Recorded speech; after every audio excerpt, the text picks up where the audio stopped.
Welcome to disabilities and associated subjects. मेरा नाम है सुरभि गुप्ता और आज हम 1.2 जो बीएड के फर्स्ट पेपर का टॉपिक है concept and principles of development को कवर करने वाले हैं।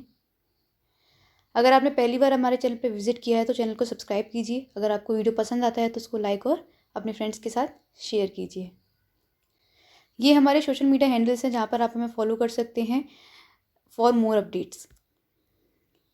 Principle of growth and development की बात करते हैं तो अगर कॉन्सेप्ट की बात करें तो ग्रोथ से मतलब होता है जो फिज़िकल चेंजेस हमारे बॉडी में आते हैं, एक ह्यूमन की बॉडी में आते हैं और जिसको हम मेज़र कर सकते हैं। यानी कि अगर छोटे शब्दों में कहें तो ग्रोथ जो होती है वो मात्रात्मक होती है, यानी कि क्वांटिटेटिव होती है, जिसको हम माप सकते हैं, जिसको हम मेज़र कर सकते हैं। जैसे कि हाइट है, वेट है, साइज़ है, शेप है, ये सारी चीज़ें जिसको हम मेज़र कर सकते हैं वो ग्रोथ में आता है। डेवलपमेंट में मात्रात्मक और गुणात्मक दोनों ही चीज़ें आती हैं। अगर कहें कि डेवलपमेंट में ग्रोथ निहित होती है, यानी कि वृद्धि जो है वो विकास में निहित होती है, डेवलपमेंट के अंतर्गत ग्रोथ आती है। ग्रोथ जो होती है वो एक लिमिटेड टाइम पीरियड के लिए होती है, वो एक टाइम पीरियड पे जाके रुक जाती है। लेकिन जो डेवलपमेंट होता है वो जीवन पर्यंत चलने वाली एक प्रक्रिया है जो एक व्यक्ति के मरणोपरांत ही खत्म होती है। डेवलपमेंट के अंतर्गत हम social development, mental development, cognitive development, psycho social development, emotional development को पढ़ते हैं जो कि गुणात्मक होती है, जिसको हम मेज़र नहीं कर सकते, नंबर्स में मेज़र नहीं कर सकते हैं। उसके बाद हम बात करते हैं प्रिंसिपल्स की। तो पहला प्रिंसिपल है प्रिंसिपल ऑफ कंटिन्यूटी, यानी निरंतरता का सिद्धांत। जैसा कि मैंने आपको बताया कि जो डेवलपमेंट है वो एक कंटिन्यू प्रोसेस है, यानी कि वो जीवन पर्यंत चलने वाली एक प्रक्रिया है जो मरणोपरांत ही खत्म होती है। तो इसका जो पहला प्रिंसिपल है वो यही बताता है कि डेवलपमेंट में निरंतरता जो होती है वो बनी रहती है जीवन के बाद ही। जब वो माँ के गर्भ में बच्चा होता है उस वक्त से शुरू होकर वो जीवन पर्यंत तक चलती है। वृद्धि और विकास दोनों ही माँ के गर्भ से ही शुरू हो जाते हैं जब माँ बच्चे को कंसीव करती है। सेकंड है प्रिंसिपल ऑफ इंडिविजुअल डिफरेंसेस। जैसे कि हम सभी जानते हैं कि प्रत्येक बच्चा अपने आप में यूनिक है, उसकी अपनी स्पेसिफिक क्वालिटीज़ हैं, उसके अपने डायमेंशंस हैं। तो जो इंडिविजुअल डिफरेंसेस हैं वो यही बताता है कि प्रत्येक बच्चा अपनी यूनिक क्वालिटीज़ के साथ, अपनी चीज़ों के साथ ग्रो करता है, डेवलप करता है और प्रत्येक व्यक्ति में व्यक्तिगत भिन्नताएं पाई जाती हैं। वो अपनी यूनिक रेट के साथ ग्रो करते हैं। जैसे मान लीजिए ये बच्चे हैं, इनकी उम्र समान हो सकती है लेकिन जो लड़की है उसकी हाइट कम है, तो उस ये इंडिविजुअल डिफरेंसेस हैं कि उसकी हाइट बाद में बढ़ेगी या जिस रेट से वो बढ़ रही है वो रेट किसी और की रेट से मैच नहीं कर रही। तो ये इंडिविजुअल डिफरेंसेस हैं। इसके बाद हम प्रिंसिपल ऑफ ऑर्डरली डेवलपमेंट की जब बात करते हैं, इसमें क्या होता है कि एक ऑर्डर होता है विकास का। यानी कि ऐसा नहीं है कि बच्चा पहले चलना सीख जाए उसके बाद वो बैठना सीखे, ऐसा नहीं होता। विकास का एक मानक निर्धारित किया गया है जिसके तहत ही बच्चा ग्रो करता है, वो चीज़ों को सीखता है। और जो निर्धारित किया गया है मानक, वो एक स्टडी के अकॉर्डिंग किया गया है। जब उसने बहुत सारे लोगों पे सिमिलर चीज़ें देखी तब वो निर्धारित किया गया है। तो इसमें क्या बात करते हैं हम कि बच्चा जो है उसका डेवलपमेंट है वो जनरल से स्पेसिफिक की तरफ जाता है। जैसे कि मान लीजिए सामान्य से विशिष्ट जिसको हम कहते हैं। पहले बच्चा, अगर ये छोटा सा बच्चा है, अगर आप इसको कोई सामान पकड़ाओगे तो ये पूरे हाथों से इसको पकड़ने की कोशिश करेगा, यानी कि जर्नल बिहेवियर है ये, इसका जर्नल डेवलपमेंट है। पहले ये ग्रॉस मोटर का डेवलपमेंट हो रहा है, उसके बाद फाइन मोटर का होगा। उसके बाद जब ये बच्चा थोड़ा बड़ा हो जाता है तब आप इसको पकड़ाने की कोशिश करोगे तो ये अपने पाम और अपने फिंगर्स की मदद से चीज़ों को पकड़ने की कोशिश करेगा, वो पूरा हाथ का इस्तेमाल शायद ना करें। तो क्या हुआ, जर्नल से स्पेसिफिक डेवलपमेंट हो रहा है इसका। पहले इसने पूरी अपनी बाजुओं का इस्तेमाल किया, फिर सिर्फ फिंगर और पाम का इस्तेमाल करके चीज़ों को पकड़ना शुरू किया। बात करते हैं यूनिफॉर्मिटी और पैटर्न की, यानी कि एक रूपता का जो सिद्धांत है।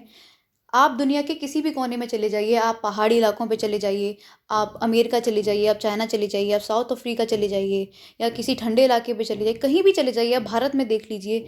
जो एक रूपता का सिद्धांत है वो ये बताता है कि जो एक बच्चे का डेवलपमेंट और जो ग्रोथ होती है वो सिमिलर तरीके से होती है। यानी कि जो 0 से 2 या बर्थ से 2 वर्ष की आयु के जो बच्चे सीखते हैं इंडिया में रहकर, वो जो जिन चीज़ों को ग्रैप्स कर सकते हैं, वही एक अमेरिका का बच्चा वहाँ रहकर उनको करता है या कर सकता है। डिफरेंट डिफरेंट रेट से बच्चे ग्रो कर सकते हैं, यानी कि उनमें इंडिविजुअल डिफरेंस पाए जा सकते हैं, लेकिन जो पैटर्न है डेवलपमेंट का वो सभी जगह सिमिलर फॉलो होता है। करते हैं प्रिंसिपल ऑफ इंटीग्रेशन की, यानी कि एकीकरण का जो सिद्धांत है। इसमें क्या होता है कि बच्चा पहले अपने जो शरीर है उसके कुछ कुछ हिस्से का इस्तेमाल करता है, लेकिन इंटीग्रेशन का मतलब क्या होता है, एकीकरण। जैसे कि मान लीजिए, जो मैंने पहले आपको एग्जांपल बताया कि पहले बच्चा पूरी बाजुओं का इस्तेमाल करेगा, या तो सिर्फ उंगलियों का करेगा, या तो सिर्फ अपनी कहें कि एक एक चीज़ का इस्तेमाल कर रहा है, टुकड़ों में इस्तेमाल कर रहा है वो चीज़ों का। लेकिन इंटीग्रेशन का मतलब क्या होता है, एक साथ उसका इस्तेमाल करना। जैसे कि जब बच्चा चलता है तो पैर, हाथ, बॉडी, इस सब का कोऑर्डिनेशन होता है, यानी कि उसने शरीर के सभी अंगों का क्या कर दिया, एकीकरण कर दिया। उसने जोड़ दिया सारी चीज़ों को। पहले जो कि वो हिस्सों में उनका इस्तेमाल कर रहा था, अब उसने क्या किया, उन सबको एक साथ इस्तेमाल करना शुरू कर दिया। प्रिंसिपल ऑफ इंटर रिलेशन की जब हम बात करते हैं तो इसमें कहते हैं कि जो ग्रोथ और डेवलपमेंट होता है वो आपस में इंटर रिलेटेड होते हैं।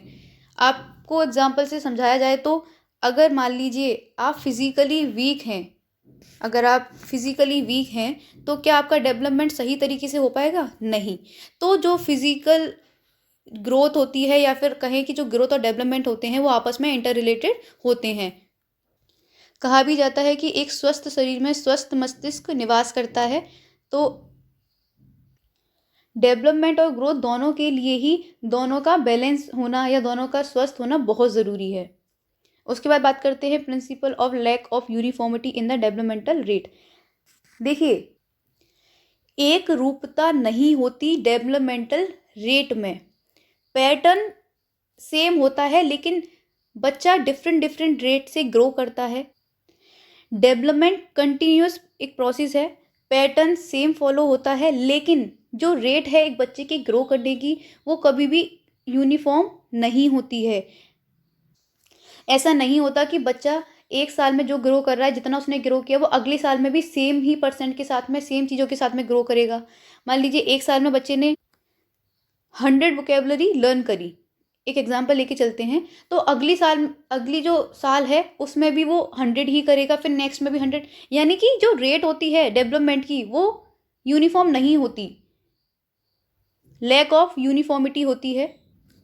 समान रेट के साथ वो नहीं ग्रो नहीं करता। वो हो सकता है कि कुछ सालों में बच्चे के अंदर कोई भी बदलाव ना दिखे, लेकिन एक वक्त पे वो बहुत ज़्यादा उसके अंदर चीज़ दिखाई देने लगी। आपने अक्सर देखा होगा कि आपके घर में जो लड़कियां होती हैं या जो लड़के होते हैं, वो एक उम्र तक आपको लगेंगे कि यार इसकी हाइट ही नहीं बढ़ रही, लेकिन अचानक से आप कहते हैं कि अरे ये तो बहुत लंबा हो गया। तो जो रेट होता है डेवलपमेंट का, जो ग्रोथ का, वो यूनिफॉर्म नहीं होता।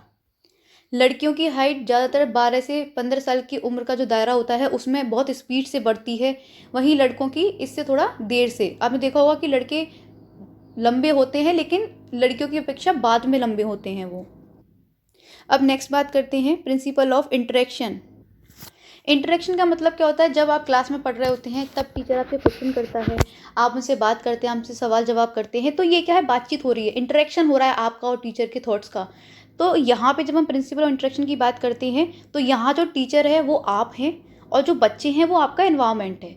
यानी कि आपके अंदर जो इनहेरिटेड जो चीज़ें हैं, जो क्वालिटीज़ हैं, आपके अंदर जो जेनेटिक क्वालिटीज़ हैं, वो तो आपके अंदर खुद पहले से ही मौजूद हैं। उसके बाद उन क्वालिटीज़ का, उन हेरिडिटीज़ का, जो आपके अंदर पेरेंट्स से आई हैं, आपके पूर्वजों से जो आई हैं, उनका एनवायरनमेंट से इंटरेक्ट कराना।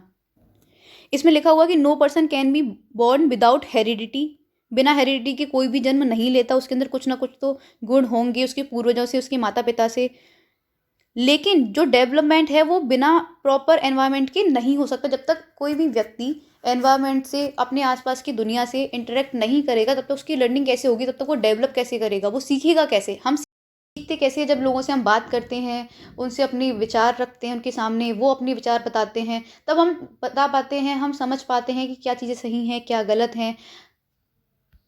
उसके बाद बात करते हैं प्रिंसिपल ऑफ प्रेडिक्टेबिलिटी, यानी कि पहले से ही पता होना कि क्या होने वाला है। जैसे कि हमें पता ही है कि हमें पता है कि जो प्रिंसिपल होता है डेवलपमेंट का, यूनिफॉर्मिटी और पैटर्न। उसके अलावा हमें पता भी है कि किस तरीके से बच्चा ग्रो करता है। अगर कोई बच्चा आपके सामने है, अगर वो उम्र के जिस भी दायरे में है, तो आप बता सकते हो, आपको पहले से पता है कि ये बच्चा इस उम्र पे है और इसकी क्या क्या हरकतें होंगी इस उम्र पे। उसके बाद आप बता सकते हो कि आगे आने वाली जो उम्र है उसकी, जब वो आगे बढ़ेगा तो वो क्या क्या चीज़ें और करेगा। या अगर एक छोटा बच्चा है, अगर उसकी उम्र 2 से 7 वर्ष के बीच में आती है, तो आपको पता है कि उसके अंदर एनिमिज्म पाया जाएगा, यानी कि वो निर्जीव वस्तुओं को सजीव समझने लगेगा। अगर लड़कियां जो हम बात करते हैं, तो डॉल को वो सजीव समझने लगती हैं, उनको खिलाती पिलाती हैं, उनको सुलाती हैं। तो ये सारी चीज़ें हमें पहले से ही पता है कि हाँ, इस उम्र के दायरे में बच्चे इस तरीके के कैरेक्टरिस्टिक्स शो करते हैं। तो प्रिंसिपल ऑफ प्रोडक्टिबिलिटी, ग्रोथ का भी हमें पता है कि किस उम्र बच्चे कितना बढ़ते हैं, कितना वेट होता है उनका, किस तरीके की चीज़ें उनके साथ में किस उम्र पे होती हैं। उसके बाद बात करते हैं प्रिंसिपल ऑफ सिफेलोकॉर्डल और प्रोक्सीमोडिस्टल टेंडेंसीज। ये डायरेक्शन, प्रिंसिपल ऑफ डायरेक्शन होते हैं, यानी कि किस तरीके से ग्रोथ और डेवलपमेंट होता है। डेवलपमेंट और जो ग्रोथ होती है उसकी डायरेक्शन 2 प्रकार से पढ़ते हैं, जिसमें पहला है सिफेलोकॉर्डल, जो कि हेड टू टो हम पढ़ते हैं। यानी कि पहले बच्चा, जैसा आपको फर्स्ट पिक्चर में दिख रहा है कि पहले बच्चा अपने हेड पे कंट्रोल पाता है, उसके बाद पेट पर, और उसके बाद फिर पैरों पे कंट्रोल पाता है। सेकंड, जब हम बात करते हैं प्रोक्सीमोडिस्टल की, तो ये होता है सेंटर टू फार। यानी कि पहले बच्चा अपने पेट पे बैलेंस बनाएगा। आपने देखा होगा बच्चे जब छोटे होते हैं तो वो पेट केवल लेट जाते हैं, वो पेट पर बैलेंस बनाने की कोशिश करते हैं। उसके बाद वो अपने हाथों पर आते हैं, फिर उठने की जब वो कोशिश करते हैं तो पहले उन्होंने पेट से बैलेंस बनाया, उसके बाद हाथों का इस्तेमाल किया और पैरों का इस्तेमाल किया। तो सेंटर टू फार, ये डेवलपमेंट की डायरेक्शंस होती हैं। ये प्रिंसिपल ऑफ डायरेक्शंस भी इसको हम कहते हैं। उसके बाद आता है principle of spiral versus linear advancement. इसमें क्या होता है कि जो बच्चा होता है वो कभी भी लीनियर रेट से डेवलपमेंट नहीं करता। हम ऐसा नहीं कह सकते कि अगर बच्चा आज 4 घंटे पढ़ा है तो कल भी वो 4 घंटे ही पढ़ेगा, और आज उसने जितनी चीज़ें सीखी हैं वो कल भी वही सीखेगा। तो ऐसा नहीं होता, वो लीनियर रेट से कभी भी नहीं बढ़ता, वो स्पाइरल पैटर्न में डेवलपमेंट करता है। यानी कि ज़रूरी नहीं है कि वो सेम क्वांटिटी में सेम क्वालिटी का सीखे या सेम क्वांटिटी में वो ग्रो करे। वो क्या करता है, वो सीखता है। अगर मान लीजिए उसको रेस्ट की ज़रूरत होती है, वो रेस्ट करता है। अगर उसको चीज़ों को कलेक्ट करने की ज़रूरत होती है, वो कंसोलिडेट करता है चीज़ों को, और फिर से अपने जो डेवलपमेंट है उस पर आगे बढ़ता है। आपने देखा होगा लोग ब्रेक लेते हैं, जो लोग जॉब कर रहे होते हैं वो ब्रेक लेते हैं चीज़ों से, फिर वो चीज़ों को कलेक्ट करते हैं कि क्या क्या उन्होंने किया है, क्या क्या चीज़ें हैं। उसके बाद उन्हें कुछ प्रोडक्टिव लगता है तो वो उस पर फिर से आगे प्रोसीड करते हैं। इसी के साथ इस वीडियो को खत्म करते हैं। Thanks for listening. If you like the video please share. जय हिंद।